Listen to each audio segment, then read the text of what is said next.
하나님 말씀 함께 나누고 오늘 저희들 함께 가벼운 기쁨에서 성숙한 기쁨으로라는 제목으로 은혜 받기를 원합니다.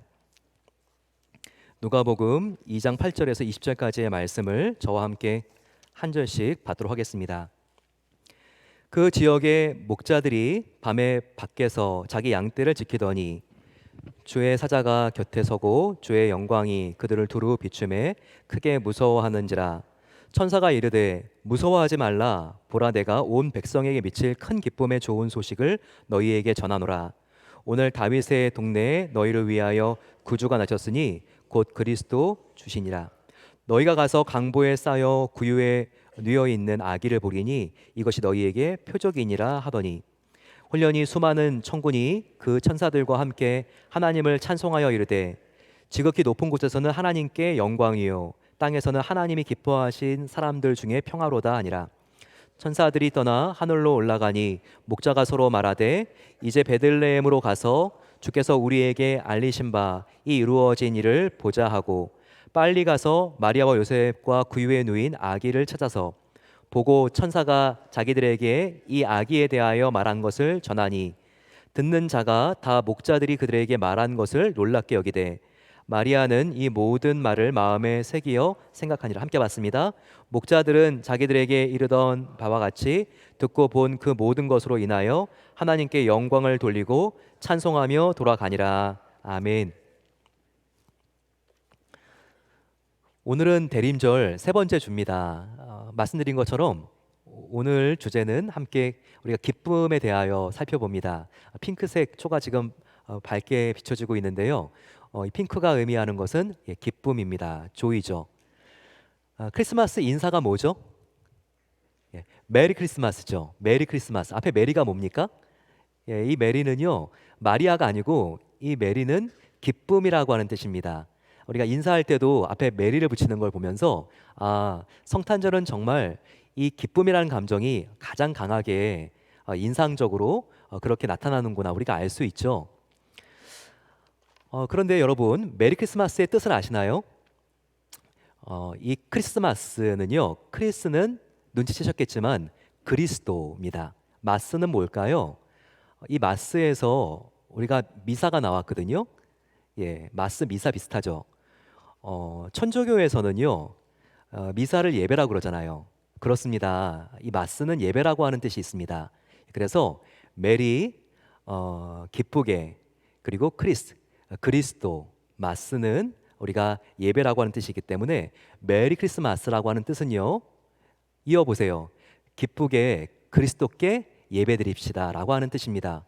정말 멋진 인사이지 않습니까? 저희 교회 한 성도님은요, 지난 연말 저에게 오셔서 내가 이렇게 레스토랑을 하고 있는데 고객들에게 메리 크리스마스라고 인사를 하면서 이 뜻을 알려줬습니다. 그런데요, 정말 이 메리 크리스마스, 기쁘게 예수님께 예배합시다라는 것만으로도요, 전도가 됩니다. 그 의미를 설명해 주면 이게 전도가 되는 거죠. 얼마나 그분과 대화를 나누면서 감사했는지 모릅니다.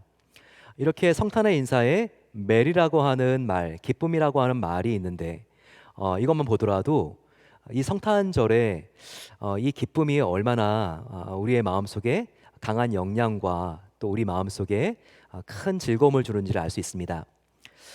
그런데 한번 제가 여쭈어 보겠습니다. 다음 주일은 다른 주일도 아니고 성탄 감사 주일입니다. 그런데 24년 성탄 주일을 준비하면서 정말 기쁘세요? 이런 생각을 할 수 있습니다. 기쁘냐고요? 교회 오면 분위기상 약간 들뜨는 거는 같습니다. 하지만 솔직히 올해 성탄절은요, 정말 제 마음이 별로거든요. 한국을 생각해도 정치적으로 이렇게 혼란스러운데 어떻게 기쁠 수가 있습니까? 미국을 생각해도 내가 처음 이민 왔을 때, 유학 갔을 때 미국하고는요, 점점 느낌이 달라집니다. 내가 생각하는 나라가 아니라고요. 교회에서 예배를 끝나고 우리가 파킹랏에 가는 순간 정말 나의 마음속에 다시 걱정과 고민이 시작이 되면서, 정말 기쁘긴 뭐가 기뻐, 이런 생각을 할 수가 있다는 거죠. 또 올해 생각했을 때 몇 가지 기억은, 너무나 지워버리고 싶은 끔찍한 생각들을 떠올리게 된다면 정말 기쁘지 않다, 이런 마음이 들 수도 있습니다. 하지만 이런 생각이 혹이라도 든다면 다시 한번 우리에게 물어보기를 원합니다. 성탄에 반드시 근심, 걱정, 슬픔과 상처와 후회가 없다면 우리가 기쁠 수 있을까요? 기쁜 크리스마스가 되기 위해서 고통과 상처가 반드시 없어야 될까요? 그것은 아닙니다. 노입니다. 오히려 그 반대입니다. 내 안에 어느 때보다 깊은 상처와 고통과 지울 수 없는 아픈 기억이 있기 때문에 우리는 가벼운 기쁨이 아니라 더 깊은 기쁨, 성숙한 기쁨으로 나아갈 수 있다는 거예요. 그래서 지금 나의 마음속에 어느 해보다 아픔이 많았다면, 그래, 이런 상황 속에서 기뻐하는 건 사치야, 위선이야, 말도 안 되지, 이렇게 생각하는 게 아니라, 그래, 내가 성탄을 기뻐할 수 있는 자격이 없는 자가 아니라 마음이 이렇게 아프고 힘들고 어렵기 때문에 더 성숙한 기쁨을 하나님께 드릴 수 있는 그런 조건과 자격이 잘 갖춰져 있구나, 우리가 이러한 마음을 가지고 하나님께 나아가야 합니다. 여러분, 올해 가장 재밌게 본 영화가 뭐였어요? 저는 너무나 감동을 받아가지고요, 몇 번 본 영화가 있어요. 최근에 이렇게 몇 번씩 본 영화는 없는데요, 인사이드 아웃 2였습니다. 여러분들은 이 영화 보셨나요? 이제까지 애니메이션 중에서 가장 매출액이 많았던 영화가 뭔지 아세요? 겨울 왕국, 네, 프로즌 1, 2였습니다. 근데 몇 달 만에 인사이드 아웃 2가요, 프로즌 2를 매출을 넘어버렸죠. 그래서 한국 돈으로 3조 원, 16억 달러의 매출 이익을 남기게 되었습니다. 근데 이 영화는요, 특별히 나만 혼자 보는 게 아니라, 그래도 물론 좋지만 이렇게 우리의 자녀들과 함께 볼 수 있는 영화입니다. 또한 손자 손녀들하고도 함께 볼 수 있는 너무나 좋은 영화죠. 이 영화 보신 분도 알겠지만 라일라라고 하는 아이가 나옵니다. 그런데 이 아이가 어린이에서 사춘기, 청소년으로 들어가면서 그 안에 복잡한 감정들이 하나하나 캐릭터로 묘사가 되면서 너무나 이 영화에 빨려 들어가게 만듭니다. 거의 2시간이 한순간에 지나가 버리죠. 그런데 이 아이가 어렸을 때, 그때는 인사이드 아웃 1에서 다룬 영화였는데요, 마음이 굉장히 단순합니다. 기쁨, 슬픔, 화, 이게 다였죠. 하지만 청소년기가 되고 인사이드 아웃 2에 되면요, 몇 가지 다른 감정들이 들어오죠. 근심, 당황, 실증, 질투, 이와 같은 다양한 감정들이 더 포함되고 더해집니다. 하지만 이런 약간 부정적으로 여겨지는 감정들이 더해진다고 해서 기쁨이 없어지는 게 아니죠. 이 영화를 보게 되면요, 처음에는 약간 혼란스럽지만 오히려 이런 다른 감정들이 함께 섞이게 되면서 점차 더 성숙해가는, 자아를 형성하는 이 라일라의 모습을 볼 수 있습니다. 그전에는요, 이 안에 기쁨이 있었는데, 어릴 때 기쁨은 그냥 남이 웃으면 나도 웃어야 되고, 남이 또 내가 웃으면 남도 웃어야 되는 그런 기쁨이었습니다.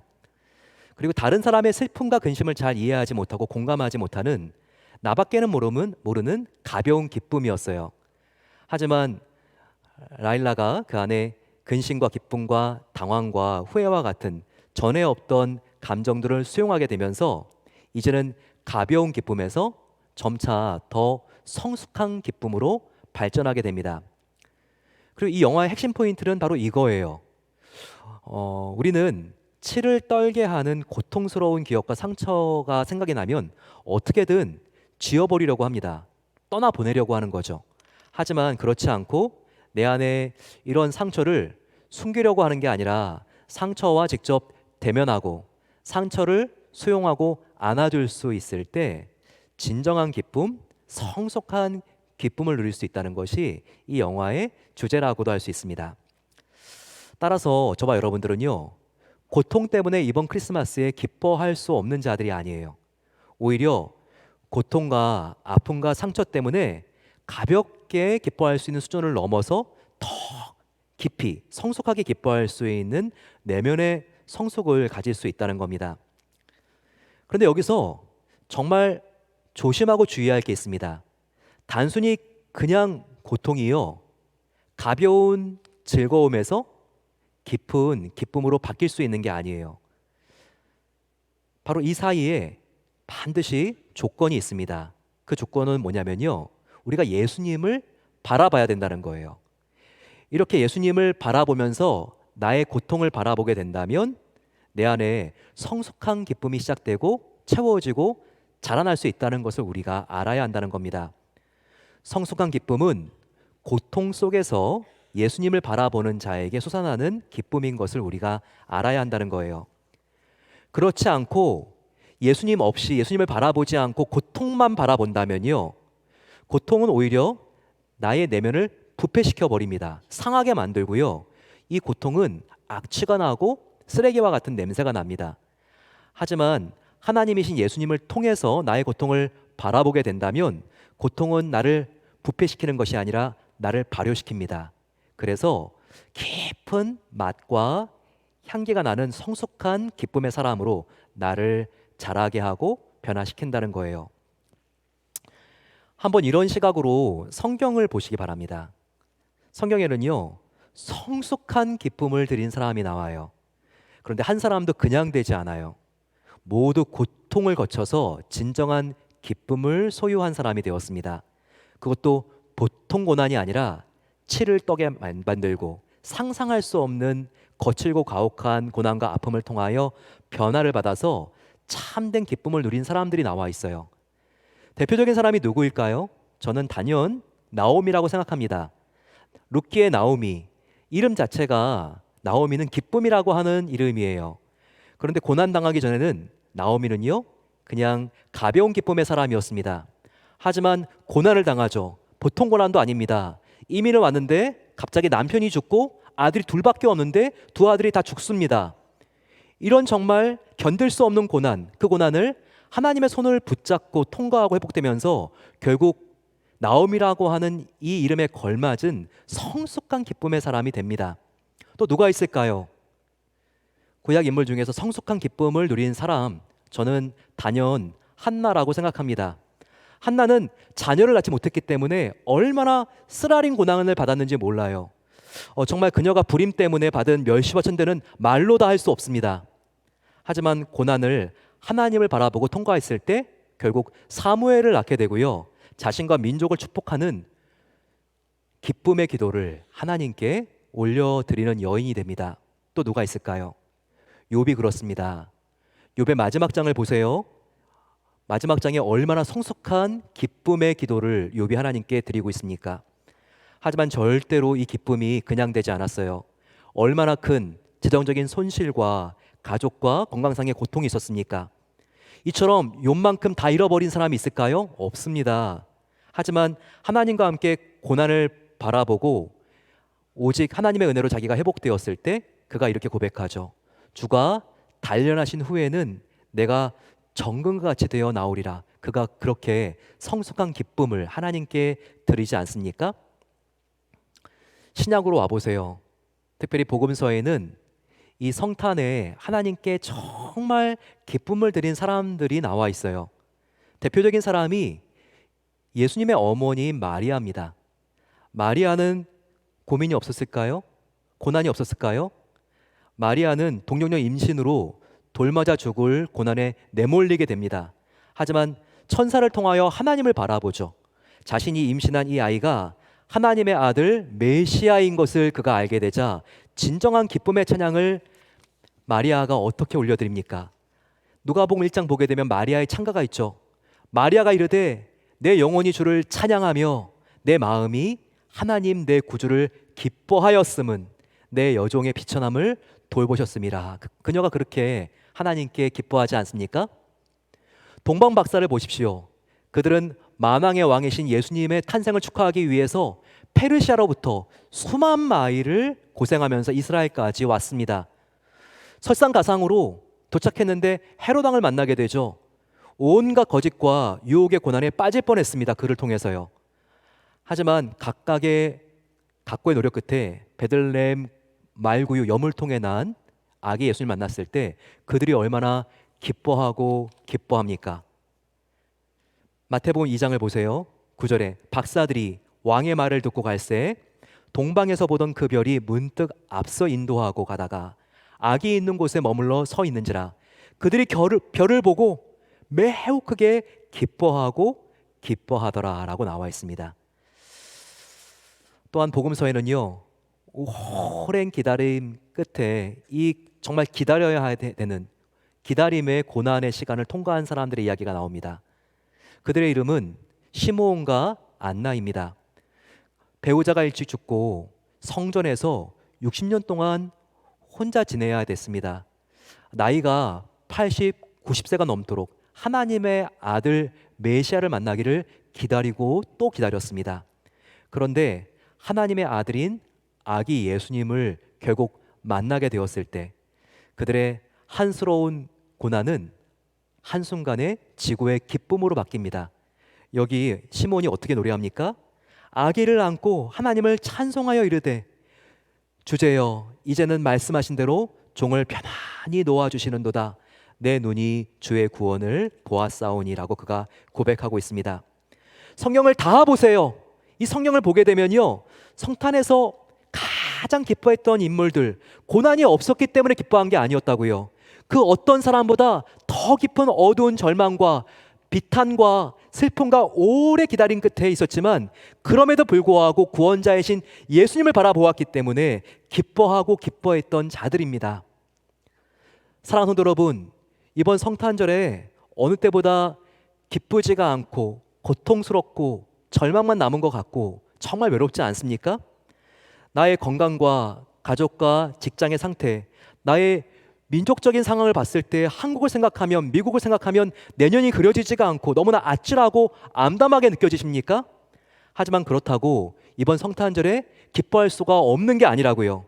오히려 나 같은 죄인을 구원하시기 위해서 이렇게 처참하게 무너져 있는 나의 조국과 미국을 구원하시기 위해서 오신 그 회복의 주님을 우리가 바라볼 수 있다면, 나의 현실은 정말 최악이지만 나의 하나님은 위대하시고 영원하신 소망의 주님이시기 때문에 우리는 가벼운 기쁨이 아니라 정말 성숙하고 깊은 기쁨을 하나님께 올려드릴 수 있다는 겁니다. 오늘 본문에 나와 있는 이 목자들을 보세요. 성탄에 기뻐할 수 있는 조건과 이유가 하나도 없는 자들이었습니다. 오히려 목자라고 하는 가난한 신분과 고된 일들 속에서 하나님만 바라볼 수밖에 없었기 때문에 하나님을 바라보게 되고 그랬을 때 성숙한 기쁨을 누리게 된 사람들이었습니다. 그들이 성탄의 소식을 천사를 통해서 들었을 때도요, 그들은 거친 들에서 가장 춥고 어두운 겨울밤 한밤중에 양떼를 지키고 있었을 그 순간이었습니다. 8절과 9절을 보시기 바랍니다. 그 지역의 목자들이 밤에 밖에서 양떼를 지키더니 주의 사자가 곁에 서고 주의 영광이 그들을 두루 비추매 크게 무서워하는지라라고 나와 있습니다. 그들은 처음에 천사를 보았을 때 무서워했다고 나와 있습니다. 처음부터 기쁜 게 아니었어요. 하지만 천사를 통하여 살아있는 하나님의 말씀을 들으니 마음속 깊은 곳에서 기쁨이 시작되고 기쁨이 샘솟기 시작한 겁니다. 천사가 그들에게 어떤 말씀을 전해줍니까? 그들이 천사로부터 들은 말씀의 내용은 무엇이죠? 10절과 11절을 보세요. 천사가 말합니다. 무서워하지 말라. 보라, 내가 온 백성에게 미칠 큰 기쁨의 좋은 소식을 너희에게 전하노라. 오늘 다윗의 동네에 너희를 위하여 구주가 나셨으니 곧 그리스도 주시니라. 이것을 천사가 하나님의 이와 같은 말씀을 지금 목자들에게 전해주는 겁니다. 천사는요, 목자들에게 지금 하나님의 아들, 만군의 왕이신 하나님의 아들이 태어나는데 그분이 누구인가? 그분이 와서 어떤 일을 하실 것인가? 거기에 대한 그분의 신분과 정체를 알려줍니다. 그게 어디 나와 있죠? 11절에 나와 있잖아요. 지금 구주가 이미 태어났는데 곧 그리스도 주시니라. 이 짧은 한 문장보다 예수님이 누군가, 예수님의 정체를 더욱더 정확하게 우리에게 보여주는 그런 말씀이 있을까요? 구주가 나셨으니 보통 사람이 아니야. 우리를 죄와 사망과 저주와 심판에서 구원해 주실 메시아, 세이비얼, 구세주가 나셨어. 이것을 알려주죠. 그리고 또 그가 누구라고요? 구주일 뿐만 아니라 그리스도다. 이분이 구약 선지자들이 그렇게 예언한 하나님의 아들, 바로 메시아 그리스도 구원자다라고 지금 알려주고 있는 것입니다. 또 그가 누구라고요? 주라고 알려주고 있습니다. 바로 그는 아기지만 만왕의 왕이신 하나님, 온 천하의 소유주이신 바로 하나님이다라는 것을 여기서 알려주고 있는 것입니다. 즉, 이 말씀을 통해서 우리는 예수님이 어떤 일을 이미 이루셨고, 그리고 앞으로 예수님이 어떤 일을 성취하시고 완성하실 것인지를 우리가 짐작할 수 있고 알 수가 있습니다. 여러분, 우리가 어떻게 해야지 성숙한 기쁨을 누릴 수 있을까요? 이와 같은 기쁨은 나의 삶에 문제가 하나도 없을 때가 아니라 가장 고통스러운 순간에도 우리가 예수님을 바라볼 때 누릴 수 있는 기쁨이라고 했어요.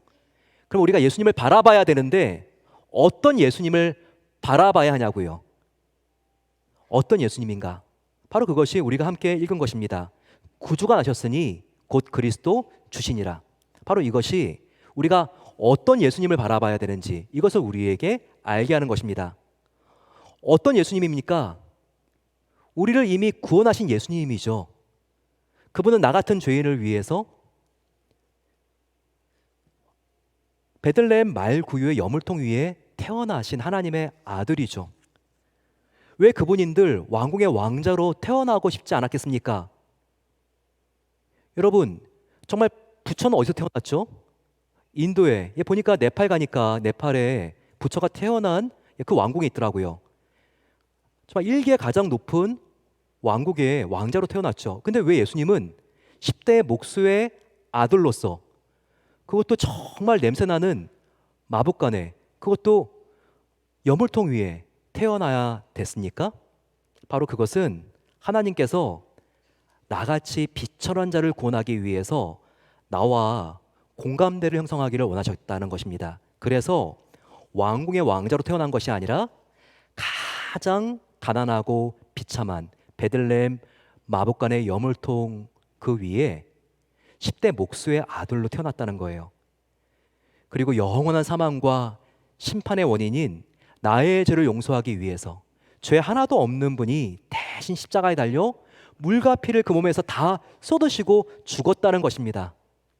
나같이 자격 없는 자가 이처럼 한량없는 하나님의 사랑과 은혜를 입어 하나님의 자녀가 되는 자격을 얻었는데 이것이 얼마나 감사한 일입니까?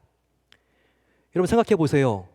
어디서 나와 상관이 없는 그런 아기가 태어났다는 이야기만 들어도 너무나 기쁩니다. 탄생이란 건 우리에게 큰 기쁨을 줘요.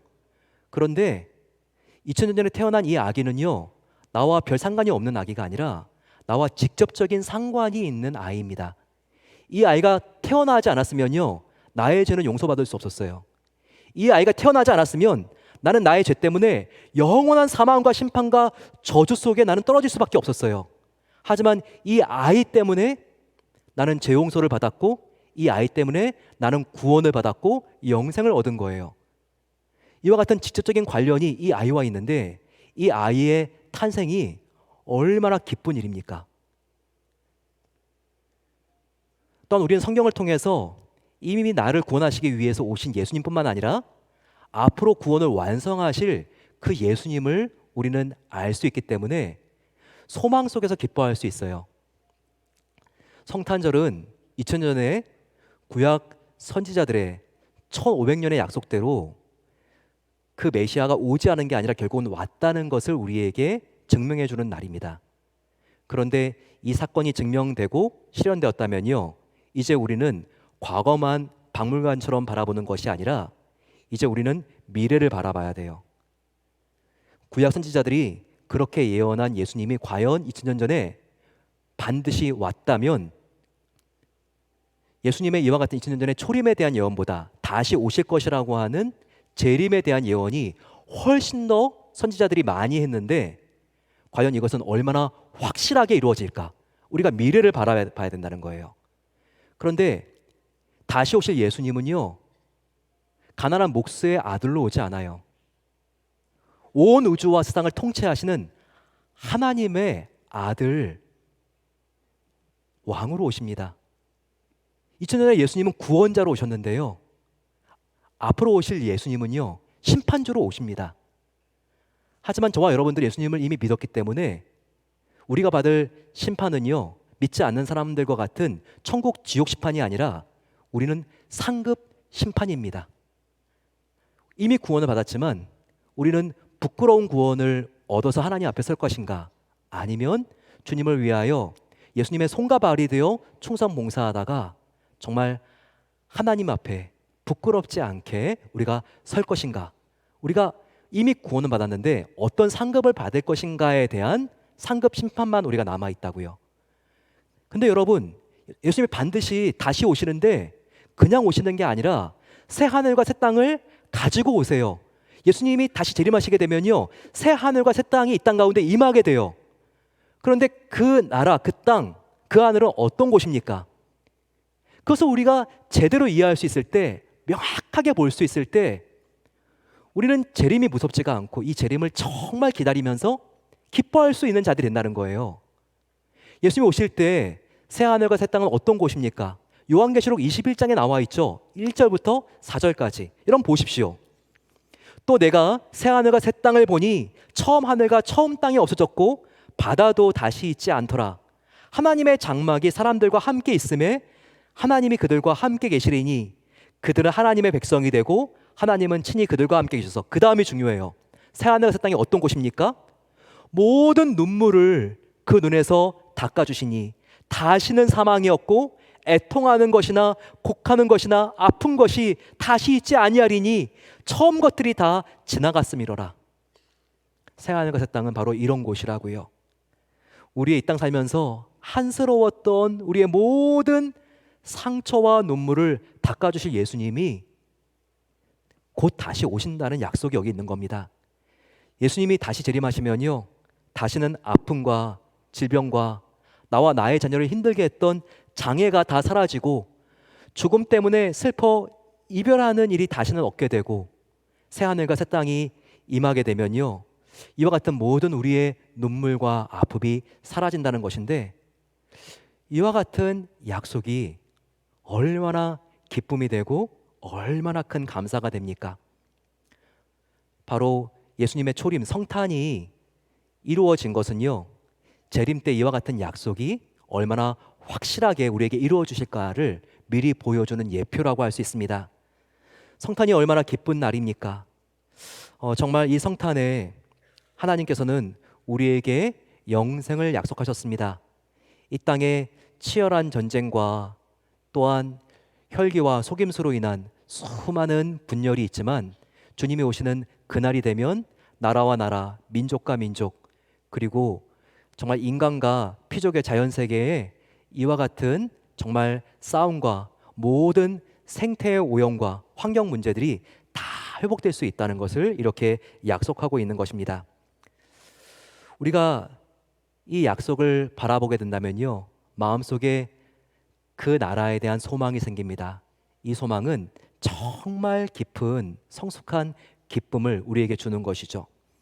따라서 이 성탄에 정말 우리가 깊은 성숙한 기쁨을 갖길 원하십니까? 그러면 예수님이 어떤 분이시고 또 무엇을 이룰 분이신가에 대한 약속이 들어있는 이 성경을 열어야 합니다. 이 성경을 우리가 읽고 또 읽고 묵상하고 또 암송하고 우리가 이 말씀을 들으면서 내 마음속에 주님의 사랑의 말씀, 생명의 말씀이 가득 찰 수 있을 때 우리의 마음은 비로소 기쁨과 진정한 즐거움으로 넘친다는 것입니다. 그런데 이와 같은 진정한 기쁨은요, 말씀을 그냥 듣는다고 얻을 수 있는 게 아닙니다. 이 말씀을 우리가 행할 때, 행동할 수 있을 때 우리의 기쁨은 배가가 되고 넘칠 수가 있습니다. 목자들은 천사를 통하여 들은 하나님의 말씀을요, 즉시 전심으로 최선을 다하여 순종합니다. 그들은 천사가 가르쳐주신 장소인 베들레헴으로 뛰어가요. 그 천사가 뭐라고 말했죠? 지금 하나님의 아들이 태어났는데 다윗의 동네에 태어났어. 다윗의 동네는 한 곳이에요. 베들레헴이에요. 그들은 자기의 생각대로 그래 하나님의 아들이면 왕궁이겠지 생각하면서 예루살렘으로 뛰어가지 않았어요. 그들은 베들레헴으로 뛰어 들어갔습니다. 바로 하나님의 말씀대로 행한 것이죠. 그리고 베들레헴 마복간에서 아기 예수님을 만나 경배합니다. 그리고 아기의 부모인 요셉과 마리아에게 천사에게 들은 말씀을 그대로 전해줍니다. 이것이 누가복음 2장 15, 16절에 나와 있죠. 빨리 가서, 목자들이 빨리 가서 마리아와 요셉과 구유에 누인 아기를 찾아서 보고 천사가 자기들에게 이 아이에 대하여 말한 것을 전하니, 이 목자들은 천사들을 통해서 하나님께 말씀을 들었을 때 그걸로 끝난 게 아니라 얼마나 즉시 제대로 그들이 최선을 다하여 순종합니까? 여기 보세요. Go! 빨리 갔다고 나와 있습니다. 천사가 전하라고 했을 때 지체하지 않고 빨리 갔죠. 그들은 방향도 정확한 순종하는 방향입니다. 마음대로 간 게 아니라 천사가 지시한 베들레헴으로 갔습니다. 그리고 자기의 생각을 더해서 말한 게 아니라 천사가 말한 그대로 이 아이는 구세주입니다. 구약에서 말한 그리스도 메시아입니다. 그리고 만국의 주님이십니다. 정확하게 이 아이에 대하여 천사가 말해준 것을 마리아와 요셉에게 알려주었습니다. 이렇게 순종한 자들에겐 어떤 보상이 따를까요? 이렇게 듣고 순종했더니 그들 마음속에는요, 어디서도 경험할 수 없는 큰 기쁨이 솟아올랐습니다. 그들이 어떤 기쁨과 보람을 느끼면서 지금 마곡간에서 하나님의 아들 아기 예수님을 만나고 귀가하고 있는지 한번 보시기 바랍니다. 이 장면이 20절에 나와 있죠. 목자들은 자기들에게 이르던 바와 같이 듣고 본 그 모든 것을 인하여 하나님께 영광을 돌리고 찬송하며 돌아가니라. 전에 없던 기쁨, 그들은 휘파람을 불면서 너무나 하나님께 즐거워 기뻐하며 영광과 찬송을 부르며 지금 집으로 돌아가고 있는, 돌아가니라, 이 장면을 우리가 목격할 수 있습니다. 여러분, 우리가 하나님의 기쁨으로 충만하기 위해서는요, 성탄에 하나님의 생명의 말씀, 사랑의 말씀을 펴서 읽어야 됩니다. 하지만 한 문장이라도, 한 단어라도 나의 마음에 부딪힌 하나님의 마음이 이 말씀 속에서 느껴진다면 그 말씀을 붙잡고 그 말씀을 지키고 순종할 때 예수님의 손과 발이 되어서 예수님의 사랑을 내가 흘려보내는, 행동하는 그 자리로 나아갈 때 하나님이 주신 이 기쁨은 나의 마음속에서 배가가 되고 흘러 넘칠 수 있다는 것입니다. 마지막으로 진정한 기쁨은요, 사랑의 만남을 통해서, 사랑의 관계 속에서 자라날 수 있다는 것을 알아야 합니다. 성탄을 한번 보시기 바랍니다. 굉장히 사랑의 관계가 마음속에 큰 기쁨을 주고 있는 이야기들입니다. 천사들도 한번 보세요. 천사들이 목동들에게 했던 말이요, 누가복음 2장 13절과 14절 사이에 나와 있는 사랑의 관계에 대한 말입니다. 어린아이들이 성탄 발표를 하게 되면 항상 이 말씀을 암송하죠. 근데 여러분, 이 안에 얼마나 사랑의 관계가 농축되어 있는지 아세요? 한번 읽어보겠습니다. 같이 한번 읽어보죠. 시작. 갑자기 그 천사와 더불어 많은 하늘 군대가 나타나서 하나님을 찬양하여 말하였다. 더없이 높은 곳에서는 하나님께 영광이요, 땅에서는 주님께서 좋아하시는 사람들에게 평화로다. 제가 좀 재미있는 그런 이야기를 제가 이렇게 표로 본 적이 있는데, 이렇게 한국의 어떤 지역에서 하나님께는 영광이요, 땅에는 영광 굴비로다 이렇게 쓰여 있는 걸 봤는데요. 네, 여러분, 이게 우리가 예수님이 왔기 때문에 하나님께는 영광이 되고 땅에서는 사람들에게 평화가 임했다는 거죠. 이게 관계입니다. 어떤 관계죠? 예수님이 왔기 때문에 하나님께는 영광, 우리와 하나님 사이의 수직적인 관계, 하나님 사이에, 우리 사이에 함께 있음으로 사랑의 관계가 형성이 되었고, 또 나와 다른 사람과의 관계도 예수님과 하나님 사이에, 우리 사이에 이 사랑 때문에 다툼과 미움이 사라지고 평화로운 관계가 되었다. 이 안에 관계가 나와 있는 거죠.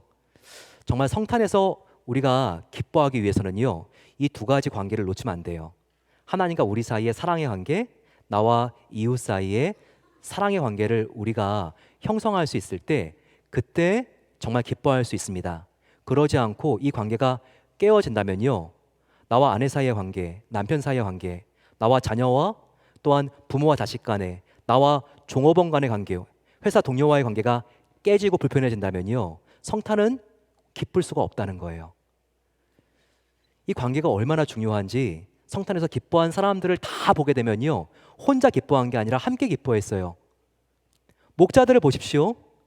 혼자 예수님을 경배하러 간 게 아니라 목자들은요, 그들이 함께 베들레헴으로 예수님의 탄생을 경배하러 갔기 때문에 함께 기뻐할 수 있었습니다.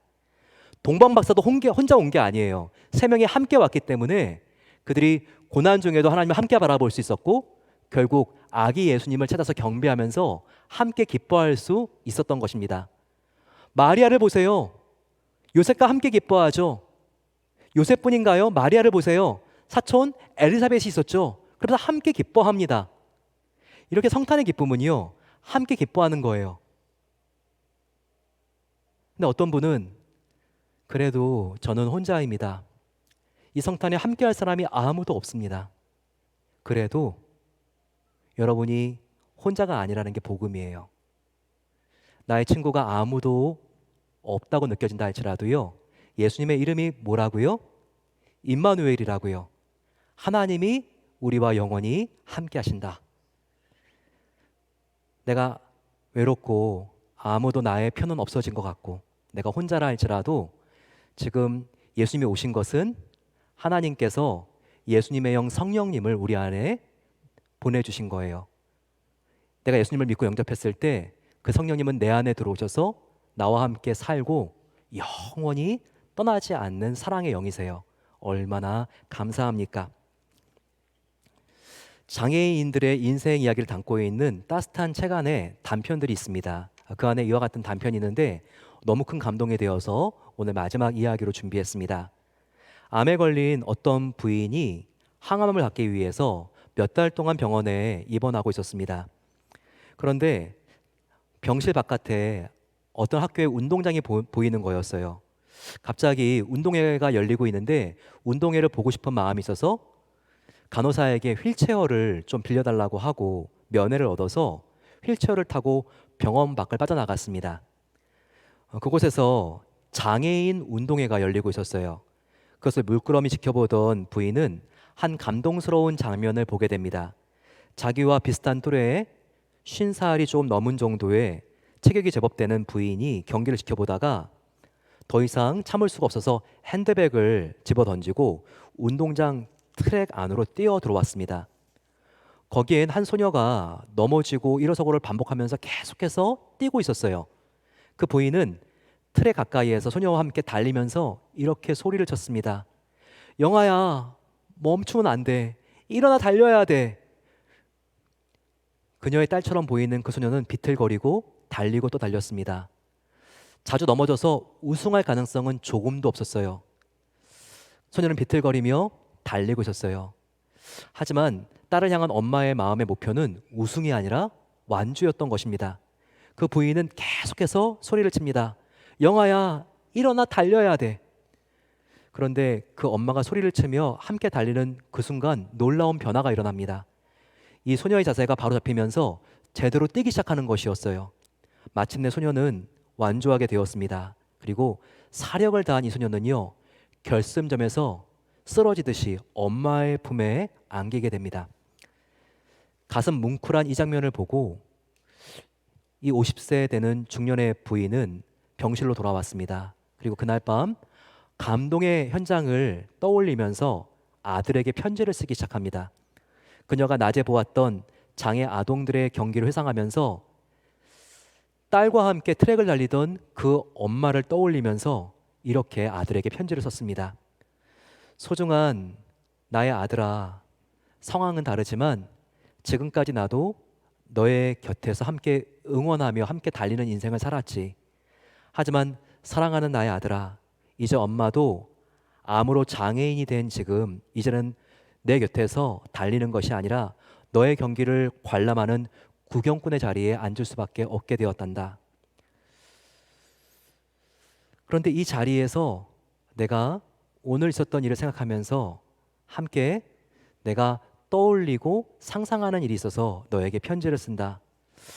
아무래도 오래 살지 못할 내 병을 내가 알기에 조금만 시간이 더 흐르면 엄마의 모습도 보이지 않고 엄마의 목소리도 들리지 않는 그곳에서 너가 혼자 달리게 될 거야. 나는 그때 너의 모습을 오늘 그려보게 된단다. 그러나 사랑하는 아들아, 그때 엄마의 모습이 보이지 않더라도, 그때 엄마의 목소리가 들리지 않는다 할지라도 엄마는 여전히 너의 곁에서 함께 뛰고 있고 응원하고 있다는 이 사실을 잊지 않기를 바래. 달려, 사랑하는 나의 소중한 나의 아들아. 일어나, 포기하지 말고 달려가. 나는 너 안에서 여전히 이렇게 외치고 계속 응원할 거야.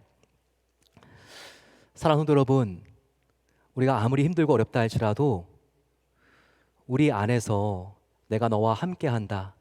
내가 너와 함께 뛰고 있어. 내가 응원을 하고 있어. 말씀하시고 외치는 분이 계십니다. 바로 하나님의 영 성령님이십니다. 그분이 우리가 완주할 수 있도록 도와주실 것입니다. 그 주님을 우리가 바라본다면 우리가 믿음의 귀를 열어서 그분의 소리를 듣고 믿음의 영안을 열어서 그분을 바라볼 수 있다면 지금의 아픔과 고통은 기쁠 수 없는 조건이 아니라 이 성탄절 진정한 기쁨, 깊은 기쁨을 하나님께 드릴 수 있는 그런 놀라운 내면의 조건이 될 것입니다. 그 은혜를 함께 바라보며 나아가는 우리 모든 성도님들 되시기를 축원합니다.